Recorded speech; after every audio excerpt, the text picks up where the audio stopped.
buenas noches, les doy la bienvenida aquí en Dos con Todo. Es miércoles 16 de abril y estamos listas para darles las noticias más destacadas del día de hoy. Pues me arranco con un adelanto, les hablaremos de un reportaje que publica el Wall Street Journal que detalla qué hay detrás de Elon Musk y sus al menos 14 hijos. Pues historias de comprar silencio, el silencio de varias mujeres, Dul. También les tenemos información sobre lo que aprueba el día de hoy el Congreso de Aguascalientes. Decide prohibir los narcocorridos, pero proteger la tauromaquia y las peleas de gallos. Les daremos más detalles, además del con todo. Sí, porque hubo hasta gritos y porras a favor de la pelea de gallos y tauromaquia allá en Aguascalientes. Sí, en el con todo, pues no soltamos el tema de del acceso a la salud pública. Habíamos hablado del desabasto de medicamentos. Hoy hablaremos de un caso de corrupción dentro de Birmex, más allá del sobrecosto detectado en los últimos días. Entonces va a estar muy bueno, como siempre. Gracias por continuar aquí. Una pausa y arrancamos.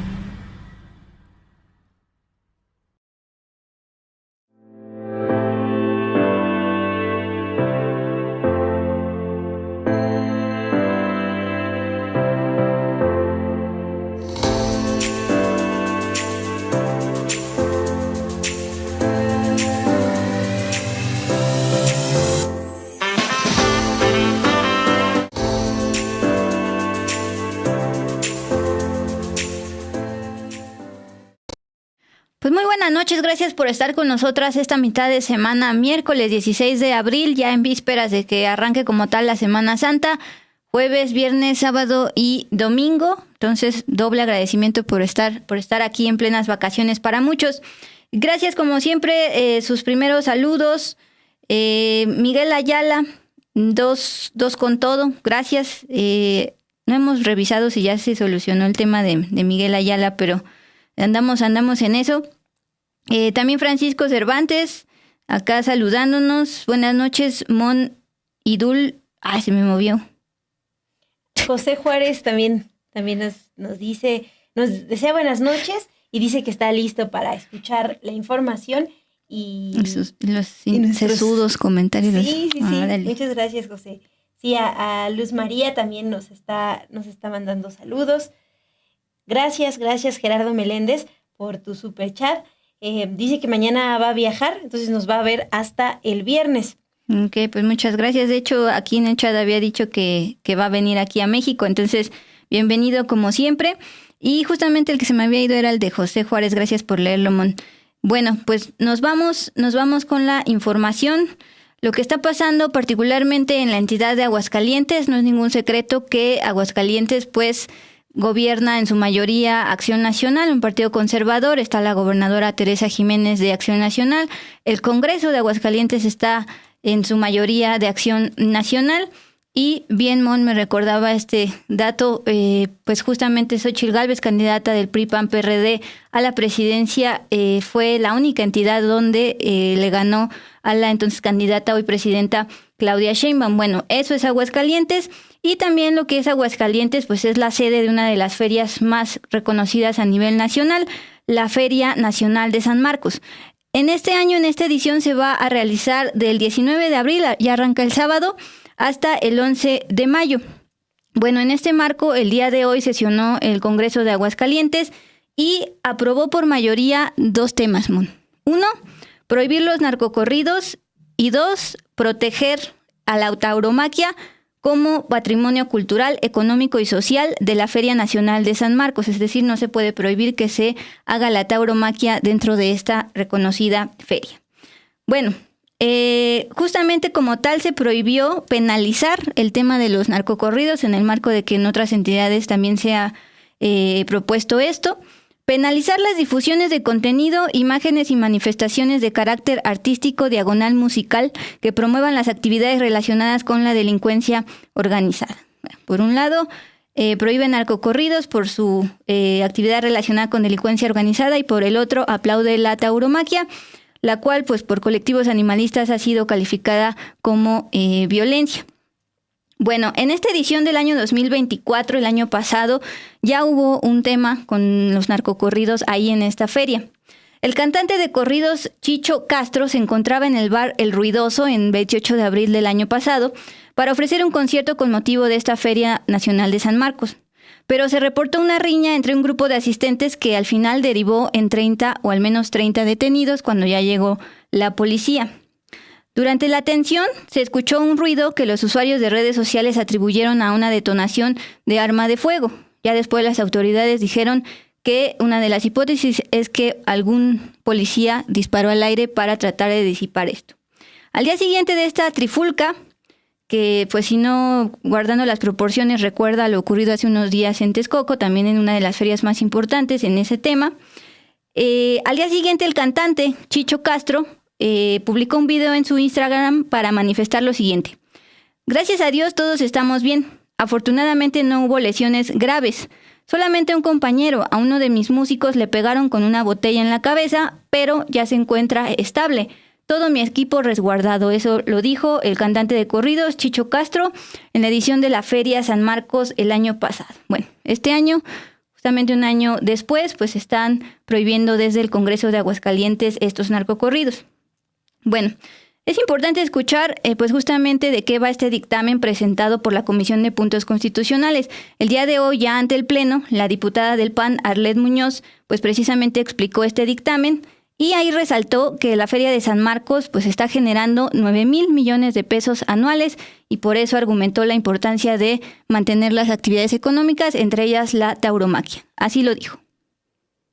Sobre esta iniciativa, los promoventes señalan que Aguascalientes es una tierra de profundas raíces culturales, donde la historia, las tradiciones y los saberes ancestrales se entrelazan para dar forma a una identidad rica y diversa. Que esta diversidad no es solo una herencia del pasado, sino una manifestación viva que alimenta la convivencia, el sentido de pertenencia y la construcción diaria de la comunidad. Que el Estado se enorgullece de la Feria Nacional de San Marcos, pues esta constituye uno de los más grandes orgullos culturales e históricos del Estado de Aguascalientes, siendo un referente indiscutible de identidad no solo a nivel local, sino también nacional e internacional. Con más de 190 años de existencia, su evolución ha estado íntimamente ligada al desarrollo económico, social y cultural de la región. Desde sus orígenes en 1828 como feria agrícola y ganadera, hasta ha convertido en el evento de mayor importancia en el país dentro de su tipo. Esta feria ha representado una plataforma de promoción de tradiciones, valores, prácticas sociales y expresiones artísticas, consolidándose como un auténtico patrimonio cultural inmaterial. Además, resaltan que la feria genera una importante derrama económica de más de 9,000 millones de pesos anuales, creando empleos recreativos que recrea al turismo y fortaleciendo la economía local. Que aunado a lo anterior, el Estado también cuenta con diversas expresiones históricas y tradiciones culturales emblemáticas, como lo son la charrería, la tauromaquia en su usanza tradicional, por lo que estas también deben de ser promovidas, protegidas y difundidas como parte del patrimonio cultural inmaterial de la entidad y de la Feria Nacional de San Marcos, observando en todo momento el respeto a los derechos humanos, así como a la protección y bienestar animal en los términos que dispongan las leyes aplicables. En este sentido, derivado a la relevancia histórica, cultural y económica, es que se pretende su protección a nivel constitucional, garantizando su permanencia y promoción como una tradición emblemática del Estado, así como un motor estratégico de desarrollo económico sostenible.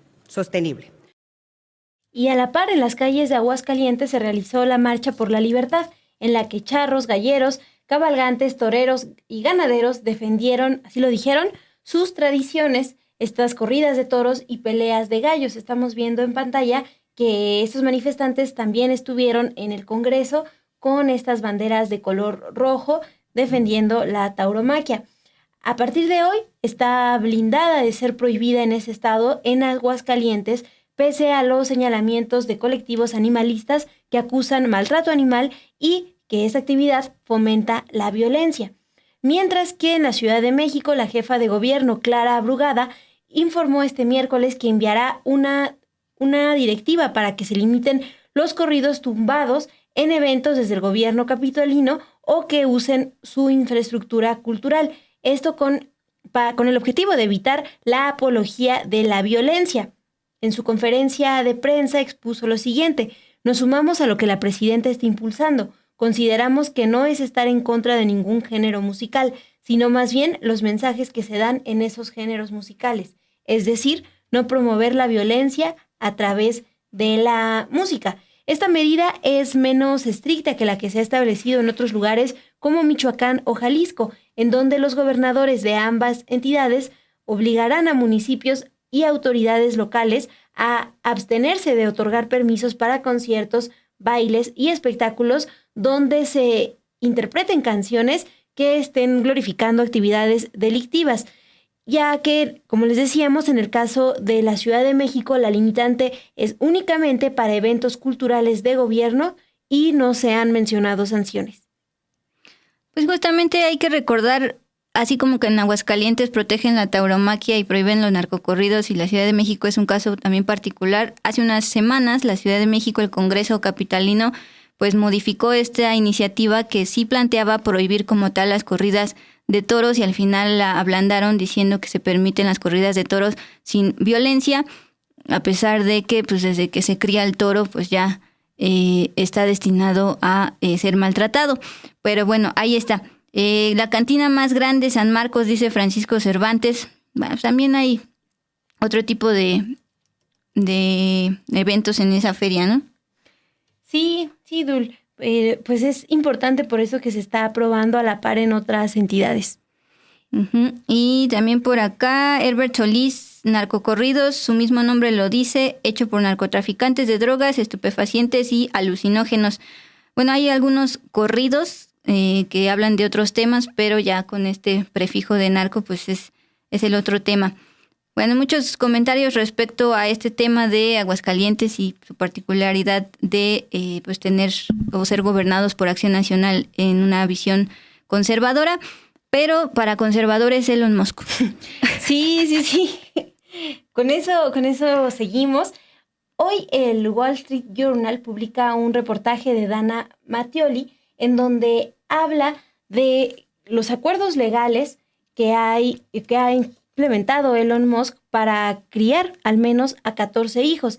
Este reportaje es importante porque recopila información de fuentes cercanas a este empresario tecnológico, quienes exponen que creen que el número real de hijos de Elon Musk es mucho mayor a los 14 que ha reconocido públicamente.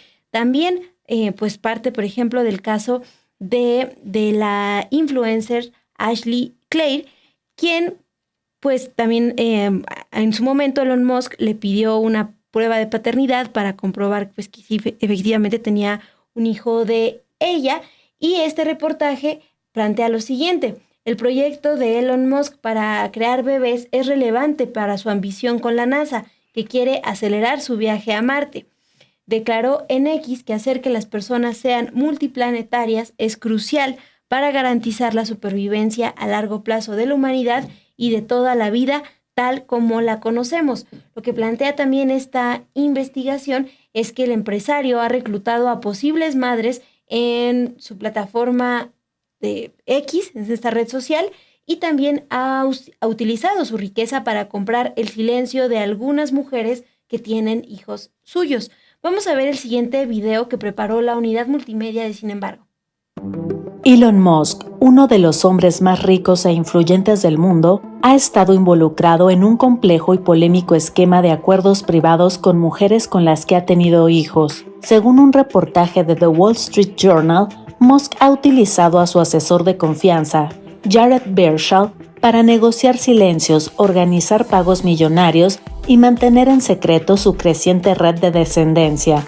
Entre las mujeres involucradas está Ashley St. Clair, una influencer conservadora que exigió una prueba de paternidad para su hijo, Rómulo, tras enfrentar resistencias del propio Musk. El multimillonario ha tenido al menos 14 hijos con 4 mujeres, incluidas la cantante Grimes y la ejecutiva Siobhan Silas. Algunas fuentes cercanas aseguran que el número podría ser mayor. Musk ofreció $15 millones y 100,000 mensuales a St. Clair a cambio de su silencio. Según los documentos y testimonios citados, este patrón de acuerdos y cláusulas de confidencialidad ha sido replicado con otras madres, quienes al intentar buscar asesoría externa han sido amenazadas con represalias económicas. Más allá de los acuerdos legales, el caso revela una visión inquietante de Musk sobre la reproducción humana. En sus propios mensajes, el empresario ha planteado la necesidad de tener más hijos para evitar el colapso de la civilización. Incluso ha propuesto el uso de madres sustitutas para acelerar el nacimiento de una legión de descendientes que, según él, garantizarían la supervivencia de la humanidad ante un futuro apocalíptico. Esta idea, íntimamente ligada a sus planes con SpaceX y su obsesión por colonizar Marte. La mezcla entre poder, dinero, ideología y natalidad se entrelaza en un discurso pronatalista que Musk ha promovido públicamente, especialmente en espacios conservadores. En una conferencia en Arabia Saudita, defendió su papel como ejemplo a seguir y reiteró que sin nuevos humanos no hay futuro posible. Para Musk, la solución no está en aumentar los nacimientos en los países con mayores tasas de natalidad, a los que despectivamente ha llamado del tercer mundo, sino en incentivar la reproducción de personas con educación, particularmente en Estados Unidos, Europa y Japón. Este enfoque eugenésico ha llevado a Musk a aceptar ser donante de esperma para mujeres que él considere de alto perfil, como ocurrió en una reunión en Austin en 2023, según mensajes filtrados. Nada de romance, solo esperma, dijo en un texto. Así, su proyecto personal de multiplicación genética parece ir más allá de vínculos afectivos o familiares. Se trata de dejar un legado selectivo, moldeado por su visión del mundo, su ideología y su inmenso poder económico. Lo que para algunos puede parecer una excentricidad, para otros representa una peligrosa combinación de influencia política, recursos ilimitados y una misión personal sin frenos.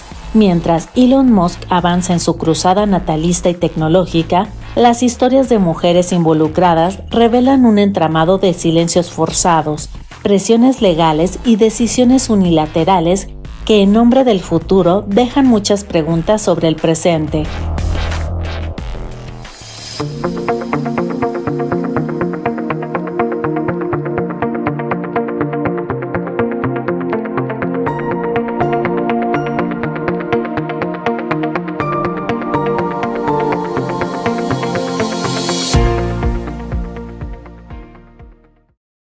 Bueno, este video, gracias por la unidad que lo creó, está basado justo en un texto publicado por The Wall Street Journal. Este medio estadounidense publica este reportaje llamando Legión de Bebés y el propio texto explica a qué se refieren con legión.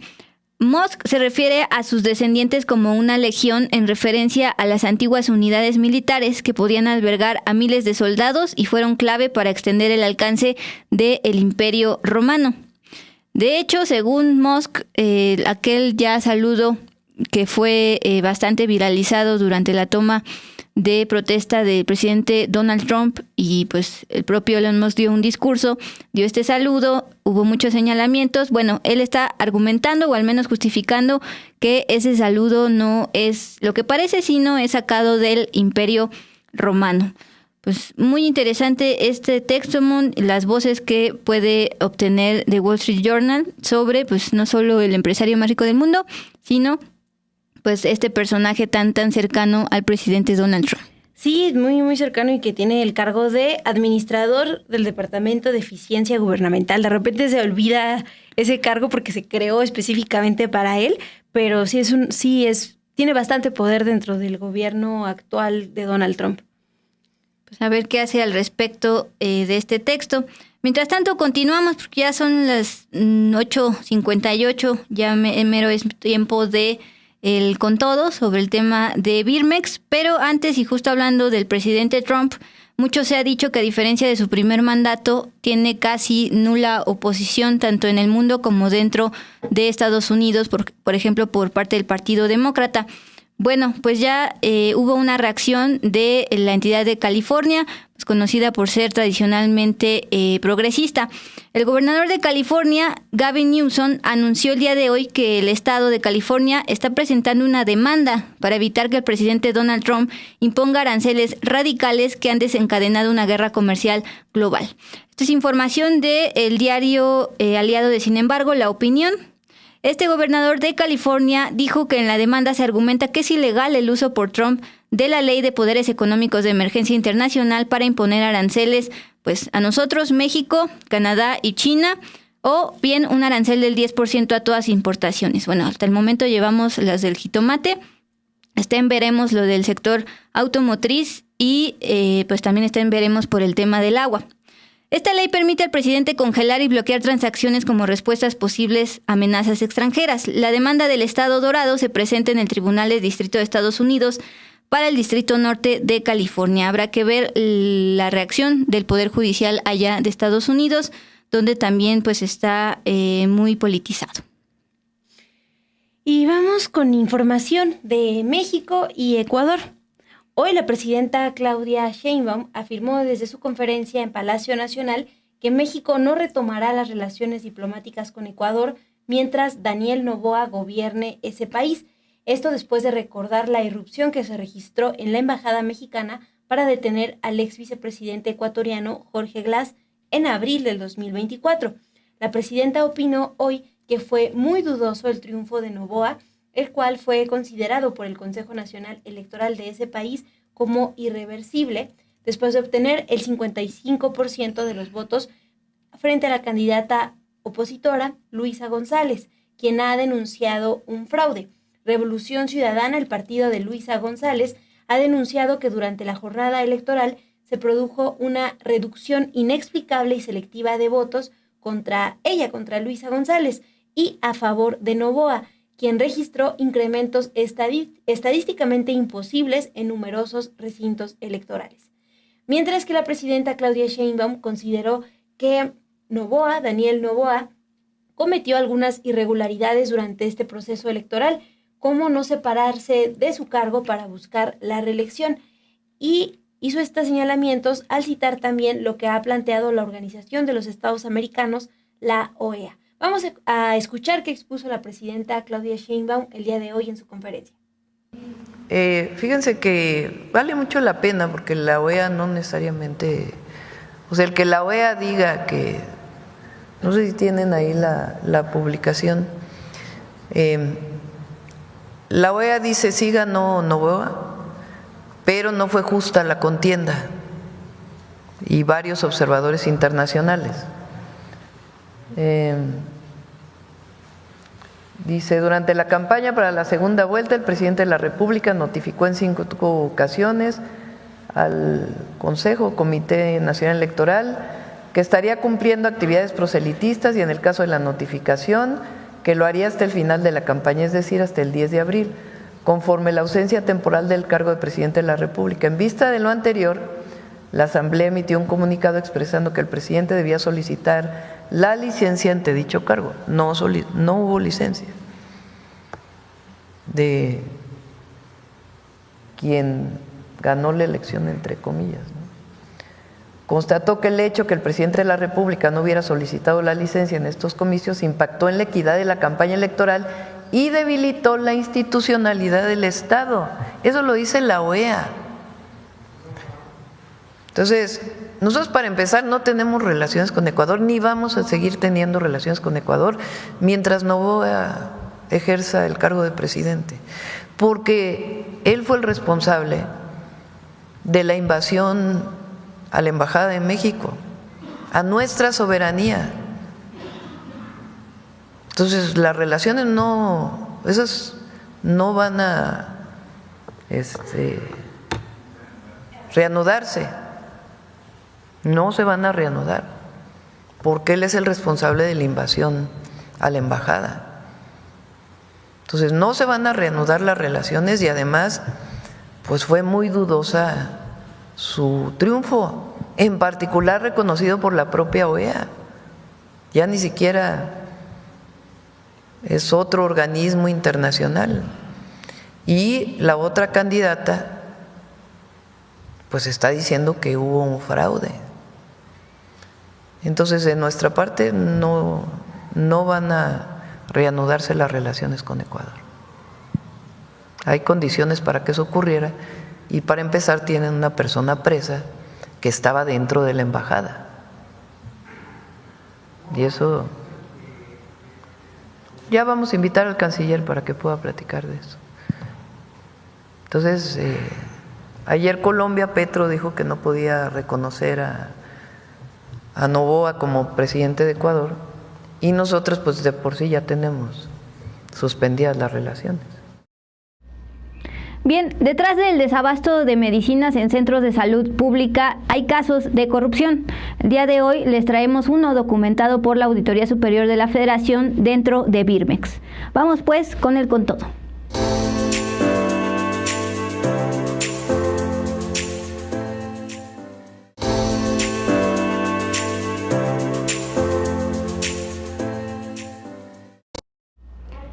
Bien, pues vamos justo con el con todo, con una breve introducción. Justamente veíamos a la presidenta Claudia Sheinbaum el día de hoy ya en su última conferencia matutina de esta semana. Jueves y viernes no va a haber, pero entre otros temas le volvieron a preguntar sobre Birmex y también sobre el tema de desabasto de medicamentos oncológicos, es decir, para enfermos con cáncer. Bueno, esta es una buena noticia porque justamente la semana pasada hablábamos de que se había anulado toda la compra consolidada de medicamentos para 2025-2026 por un tema de corrupción dentro de Birmex. Pero ella asegura hoy que desde la semana pasada ya había autorizado una compra emergente precisamente de medicamentos contra el cáncer por ser de urgencia importante. Ella lo reconoció así. Esto a través de la denominada subasta inversa, es decir, se da el contrato a quien garantice el menor precio y no el mayor. Así lo dijo esta mañana. Hay que estar en contacto con los gobernadores para que conozcan que se está atendiendo particularmente estos medicamentos oncológicos que evidentemente son de urgencia importante. También dio un ejemplo de cómo se está logrando los mejores precios. Hay medicamentos oncológicos que en la licitación habían salido en 38,000 pesos cada medicina, pero ya con esta subasta inversa se redujo a más de la mitad el mismo medicamento y con esto pues también reconoció el trabajo de la secretaria anticorrupción Raquel Buenrostro, que a inicios del gobierno pasado pues también se dedicó a revisar todo este tema de la licitación de medicamentos. Bueno, dicha esta introducción, ahora sí nos vamos a desglosar este dictamen de la Auditoría Superior de la Federación. En febrero pasado justamente se publica este dictamen sobre un caso de corrupción de Birmex, diferente al que se ha estado hablando, es decir, el caso de sobrecosto que de haberse concretado hubiera sido un daño de 13,000 millones de pesos de los 300,000 millones de pesos que se habla de todo este contrato de medicinas para 2025-2026. Bueno, este caso fue justamente durante la compra consolidada de medicamentos, pero de 2023-2024. La Auditoría Superior de la Federación dictaminó en febrero un contrato irregular a la empresa Neuronic mexicana durante la compra consolidada. Esto generó un daño al erario por casi 40 millones de pesos. Este contrato pues se lo dio Birmex. Solo para recordar cómo se fue desmantelando estos laboratorios de biológicos y reactivos de México, bueno, la misma auditoría tiene un apartado donde dice antecedentes. Ahí cuentan que Birmex era una empresa de participación estatal mayoritaria construida el 11 de marzo del año 99, pero su antecesor es el Instituto Nacional de Higiene. Este instituto producía vacunas como la DPT, que es contra la difteria, pertusis y tétanos. Era, de hecho, una potencia productora de vacunas y exportaba a otros países Birmex. Pero desde el año 2000, con el inicio del gobierno de Vicente Fox, se fue desmantelando la producción nacional y a la par de que se redujo la producción de vacunas por parte de Birmex, se empezaron a hacer alianzas con la iniciativa privada, sobre todo con Sanofi Pasteur. Bueno, en el caso particular de este contrato irregular detectado en 2023, fue para adquirir medicamentos, entre otros el conocido diclofenaco, que es contra dolores, pero también otros como la atropina. Bueno, Birmex le dio además por adjudicación directa un contrato por más de 46 millones de pesos a Neuronic Mexicana para que abasteciera estos medicamentos. Sin embargo, ya durante la auditoría, que fue forense, es decir, empiezan a analizar en qué se gastaron los recursos públicos, trabajadores del laboratorio conversaron con también trabajadores de la auditoría y ahí dijeron que la dirección general de Birmex, entonces estaba Iván Olmos, que ya fue despedido por el último caso detectado, ordenó beneficiar a esta empresa, pese a que al final no cumplió con las condiciones solicitadas, por ejemplo, del INSABI, tampoco por la COFEPRIS. Muchos de estos empaques llegaron en mal estado y hubo entregas retrasadas que alentaron la distribución a centros de salud pública, es lo que decía. Al final, la consecuencia es o alentas la distribución o generas desabasto. Bueno, como tal, en la parte del dictamen dice lo siguiente.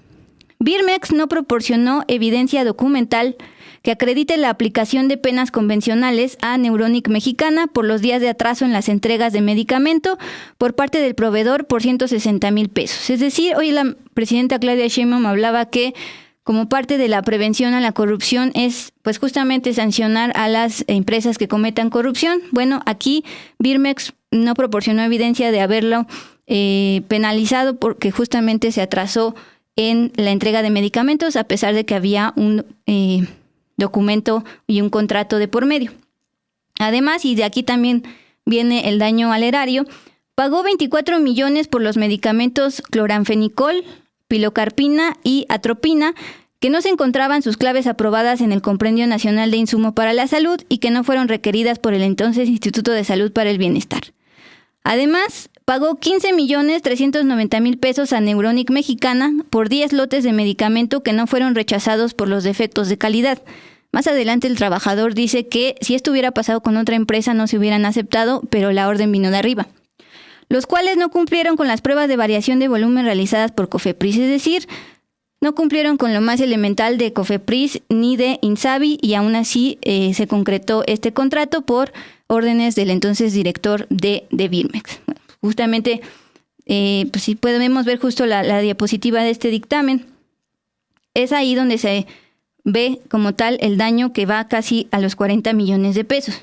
Bueno, como les decía, los de la Auditoría Superior de la Federación en esta auditoría forense platicaron con los trabajadores dentro de Birmex y fue el gerente de distribución de Birmex que desempeñó en el cargo durante 2023 el que soltó lo siguiente, este testimonio. A ver si podemos irlo leyendo junto con... ahí está, gracias. En la historia de Birmex no se había comercializado este tipo de medicamentos. No fue hasta la licitación de compras consolidadas para el ejercicio fiscal 2023-2024 realizada por el INSABI que se instruyó por parte de la Dirección General de Birmex, entiéndase Iván Olmos, a la Dirección de Comercialización de Birmex beneficiar al proveedor Neuronic Mexicana y que Birmex participara con diferentes claves de medicamentos que manejaba el proveedor con el laboratorio cubano AICA. Ante estas órdenes de arriba, aquí vienen las consecuencias. El proveedor, es decir, Neuronic Mexicana, no cumplió con las fechas de entrega pactadas en el contrato ni con las cantidades solicitadas, además de que no pasó la prueba de volumetría realizada por COFEPRIS en algunos lotes de los medicamentos. No obstante, se instruyó a la Dirección de Calidad de Birmex que se hiciera la liberación interna del medicamento, es decir, no importa que no cumpla con los requisitos de COFEPRIS, yo, Dirección General de Birmex, te ordeno a la Dirección de Calidad que si hagas la liberación y emitas el dictamen de cumplimiento regulatorio para que se continúe con el proceso de distribución. Es decir, casi falsificación de que sí se cumplió cuando no. Por lo que algunas instituciones de salud de plano rechazaron la entrega derivado de que estos medicamentos no aprobaron la prueba de volumetría realizada por COFEPRIS. Esa fue una de las consecuencias de haberle dado el contrato a fuerzas por órdenes del ahora exdirector de Birmex, Iván Olmos. El gerente de distribución de Birmex también aseveró durante la auditoría lo siguiente. Muchos de los empaques venían en mal estado y el área de calidad de Birmex los identificaba y apartaba con la finalidad de que no se distribuyeran, pues venían en mal estado. El gerente de distribución en esta conversación con la auditoría señaló que en otras condiciones este tipo de deficiencias a cualquier otro proveedor se le hubiera regresado. Sin embargo, la instrucción fue de recibirlos y de acondicionarlos, aproximadamente 1 millón de unidades, para su venta y distribución, lo cual generó un gasto adicional para Birmex por la materia prima y la mano de obras utilizada.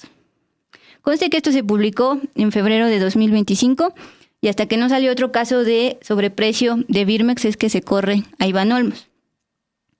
Además, cuando llegaron los primeros lotes de medicamentos no llegaron las muestras ni el paquete documental solicitado por COFEPRIS para realizar las pruebas. Bueno, recuerden que COFEPRIS pues justamente garantiza la salubridad de los productos. Bueno, se pasaron a COFEPRIS por el arco y justamente por este tema de que hubo atrasos en la distribución se plantean algunos ejemplos. También si podemos ver la diapositiva, porque en la auditoría también hablaron con varios trabajadores de centros de salud afectados por estos atrasos derivados de corrupción.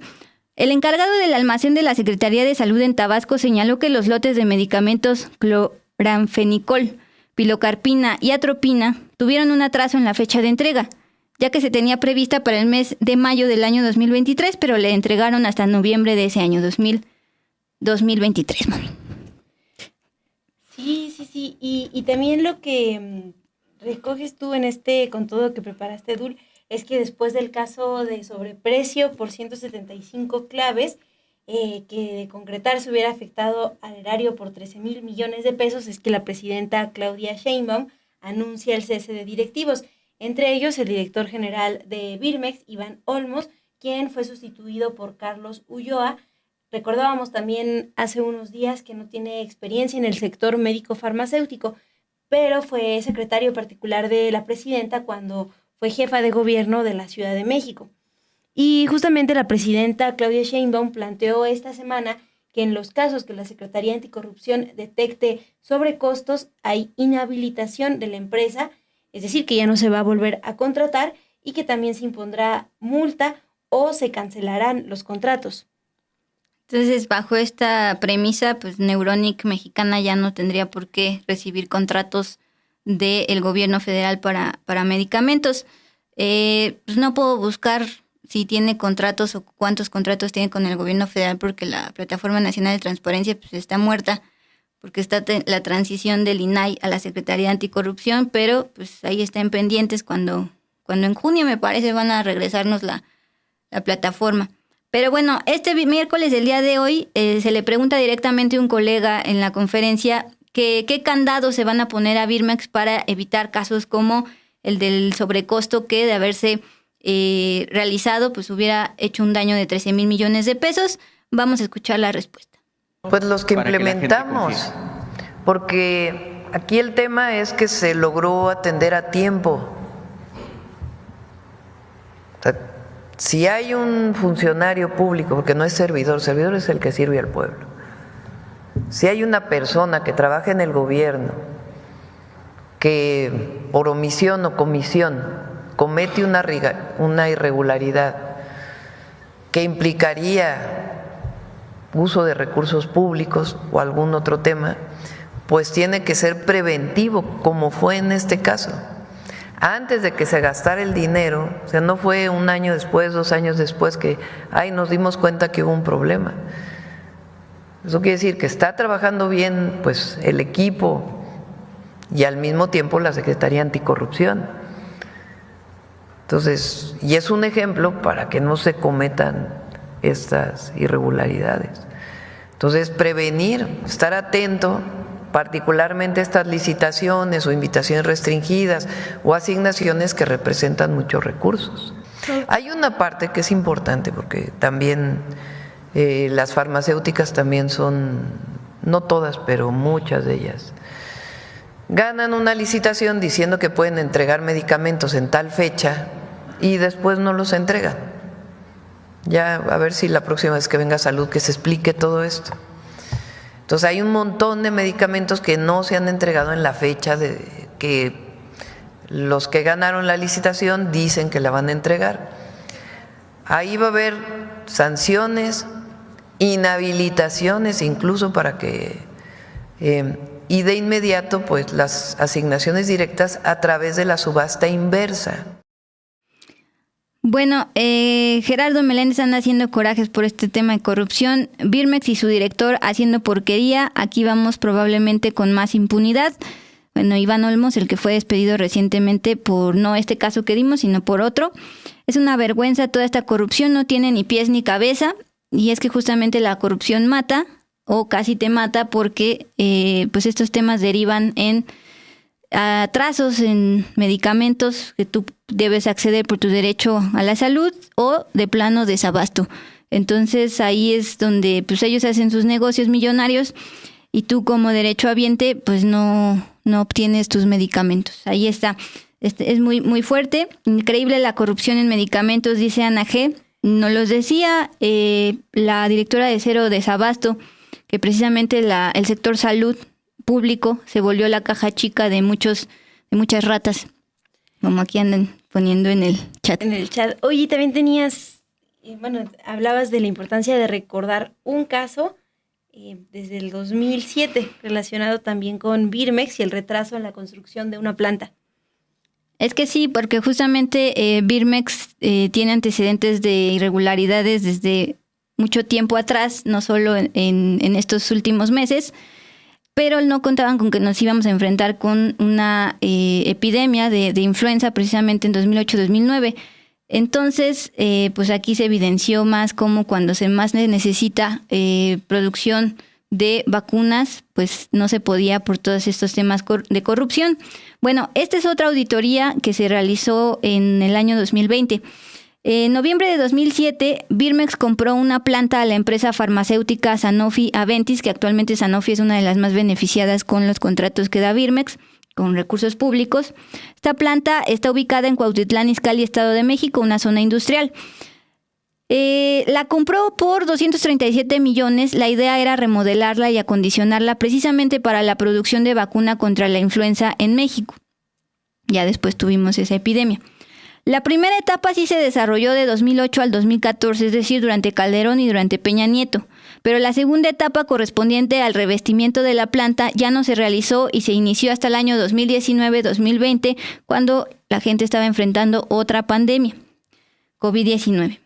En 2014, el entonces director general de Birmex solicitó realizar estudios del estado en que se encontraba la planta y ante los supuestos resultados desfavorables obtenidos en esta revisión, se tomó la decisión de realizar un contrato de asociación público-privada. ¿Por qué? Pues porque para justamente aliarse con la iniciativa privada, como se hizo con las farmacéuticas para comprarles. El 1 de septiembre del año 2015, documenta la auditoría, se celebró el contrato entre Birmex y un consorcio constituido por Sanofi Pasteur, que es una de las favoritas de Birmex, y suministrador de vacunas, a fin de concluir los trabajos de esta construcción de la planta para la producción de vacunas contra la influenza en México. Es decir, ya había pasado el tema de la epidemia en 2008-2009 y hasta 2015 ya se empezó a construir para que a su vez empezara la producción de vacunas contra la influenza, lo cual pues no ha ocurrido, sigue Birmex sin producir vacunas.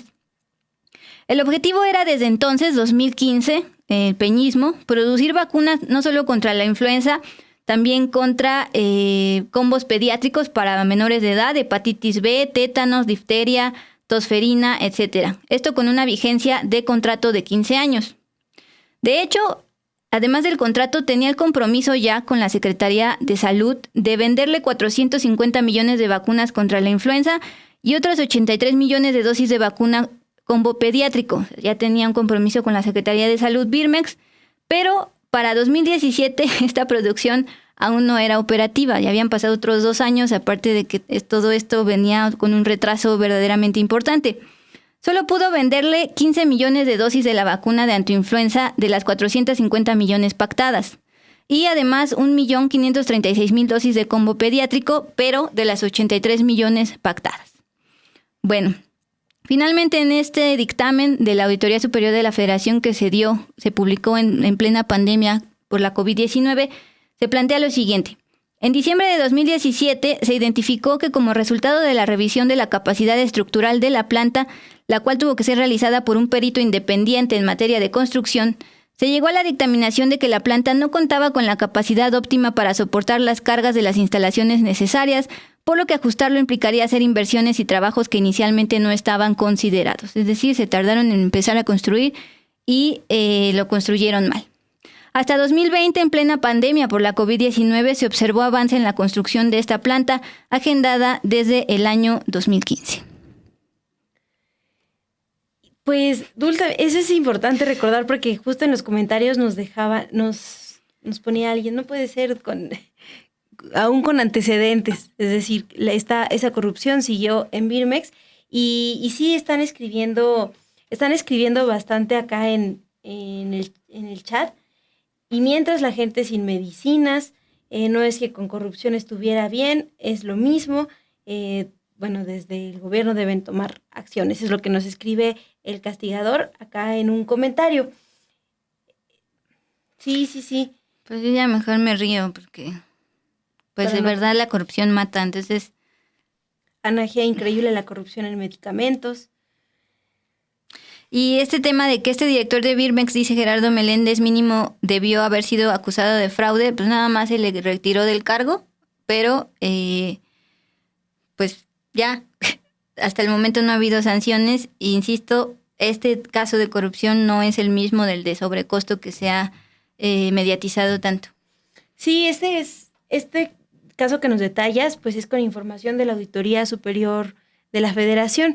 Es la revisión particularmente al inicio de este con todo que hace a un contrato que deja ver pues favoritismos, pero en fin. Es momento ya de pasar a la bonita sección del cierre.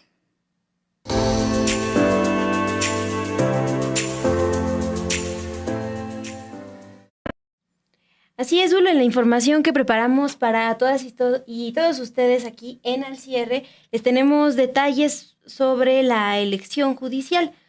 Se sabe ya que por falta de recursos y de tiempo en la elección del 1 de junio no habrá boletas en braille para facilitar el voto de personas con discapacidad visual. Esto lo determinó el día de hoy el Consejo General del INE. Determinó la inviabilidad técnica y financiera de implementar estas boletas. Será la primera ocasión que no habrá este tipo de boletas desde el 2003, el año cuando se implementaron por primera vez. Las consejeras Dania Rabel, Carla Humphrey y Claudia Zavala se pronunciaron en contra de esta decisión porque consideraron que se trata de una regresión. La consejera Claudia Zavala expuso lo siguiente: empezamos con un presupuesto deficiente, que es una parte que corresponde al legislativo, y también con plazos muy cortos para una reforma de tal calado, es decir, para esta reforma al Poder Judicial que implica o que llevará a la elección mediante el voto de jueces, juezas, magistrados, magistradas y también ministras de la Suprema Corte de Justicia. Entre los argumentos que dio el INE para no producir estas boletas está que contarán con menos recursos y que la producción de estas boletas no finalizaría en un tiempo que permita su oportuna distribución. En lo que han destacado también, por ejemplo, la consejera Claudia Zavala, es que aunque no se cuente con esta plantilla braille, pues sí tendrán un enfoque de sensibilidad porque habrá pues asesoría también a las personas que acudan a votar ese día. Y pues sí llama la atención porque no es la primera controversia que hay en torno a las boletas del Poder Judicial. Recuerden que también se habló mucho de si el modelo era o no fácil de entender. Bueno, ahora sabemos que por primera vez, al menos desde el 2003, no habrá boletas en braille para quienes acudan a emitir sus votos este 1 de junio. Y tampoco va a haber voto en el extranjero bajo el argumento de que primero no viene como tal en la reforma judicial y dos, por cuestiones del recorte presupuestal que el INE ya venía advirtiendo que iba a tener consecuencias. Sí. Pues esta cuestión del recorte sí ha impactado, lo vemos al menos con las boletas, y nada más hago aquí la precisión. lo que está diciendo desde el INE es que sí tendrán que tener un modelo especial para personas con discapacidad visual. Es que lo dije hace rato como si fuera una afirmación, pero lo que están planteando es que van a tener que trabajar en este modelo especial para las personas con discapacidad visual, ya que no habrá estas boletas con Pero, braille. o sea, ya. Sí, lo Pero dije para como- esta elección. Exacto, sí. ¿A qué hora? Pues ya es en junio. Ok, va. Bueno, esa cuestión en cuanto a la elección judicial. También les tenemos información importante sobre lo que pasa en Chiapas y las empresas. La industria agrícola en esa entidad, que es clave en la explotación de azúcar, cacao y café, pues está plagada de abusos contra trabajadores, tanto mexicanos como migrantes, y con casos incluso de trabajo forzado, infantil y esclavitud. Mientras que las grandes empresas, tanto extranjeras como algunas mexicanas, se quedan con las ganancias. Estas son las conclusiones a la que expone el reporte Una realidad amarga, abusos laborales de personas trabajadoras migrantes en la producción de azúcar, cacao y café en Chiapas, que fue publicado por el Centro de Información sobre Empresas y Derechos Humanos. Para ponerles un ejemplo, este informe indica que las exportaciones de café y cacao están dominadas por un pequeño número de empresas pertenecientes a conglomerados internacionales.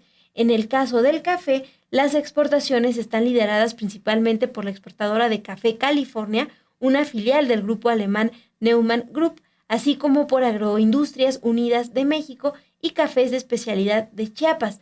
Ambas son subsidiarias de la multinacional suiza Ecom Agroindustrial.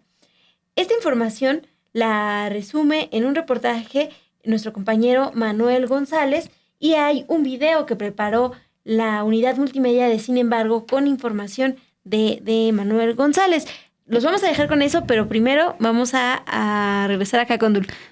Sí, no, justo para que con eso nos despedimos, para que no hubiera una despedida abrupta. Sí, no, ¿cómo crees que nos íbamos a ir sin despedirnos? Aquí te siguen mandando saludos. El Chacal dice, hola Dulce. También Ana G sigue comentando.